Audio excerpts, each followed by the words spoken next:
video using the whole picture sketch number 2, and this book is from Scrapbook Generations. It is a fabulous sketchbook and I highly recommend it because it only has sketches involving 4x6 photos. I do go ahead and pull out the Simple Stories Bro & Co. collection, and I love this collection. It is such a fun boy layout collection, and if it's still available, I will link it below for you guys. I wanted to pull out some of the papers that were not so busy.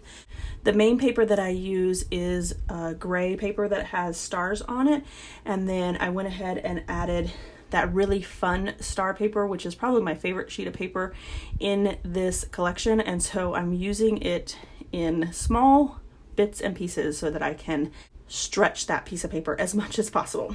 So I do go ahead and gut a blue piece of paper and then add the white cardstock to the top of it. And I again want to give a shout out to Dorothy at Scrapbooking Quebec because she's the one who has given me the idea to do this. I know that lots of scrapbookers do it, but I have been watching quite a bit of her videos and she does it a lot in hers.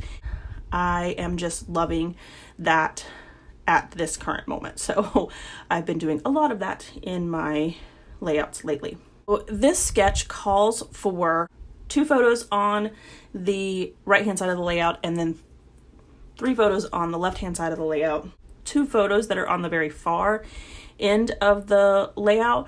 They do overlap quite a bit.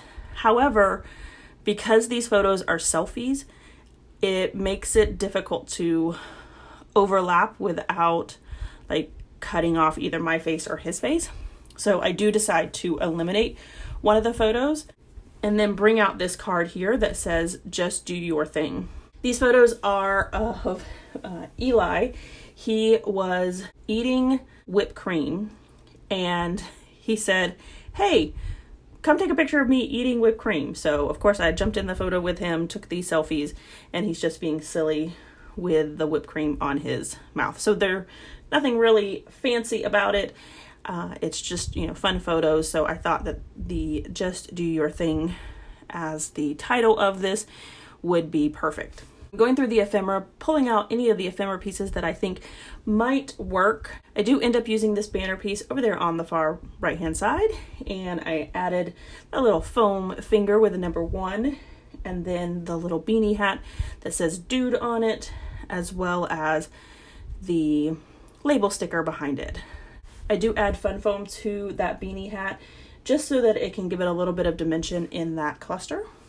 And then over on the right hand side, I go ahead and add a cluster up there in the top that says so rad, and then I go ahead and add that banner below the photo on the far right hand side. On that little red piece, it has the word date at the top, which I'll go ahead and write the date in, and then I'll put my journaling on it because there's not really a whole lot of journaling that goes with this.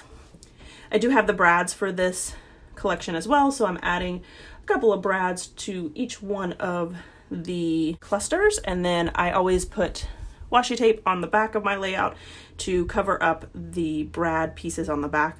That way it just doesn't get snagged on the other layout when I'm putting it in and out of the page protectors.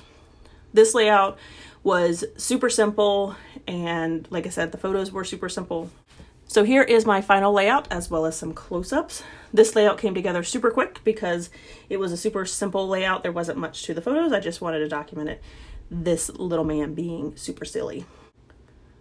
All right, if you enjoyed this video, if you wouldn't mind giving me a thumbs up, I'd really appreciate it. If you haven't done so already and you want to see more double page layout inspiration, make sure you hit that subscribe button.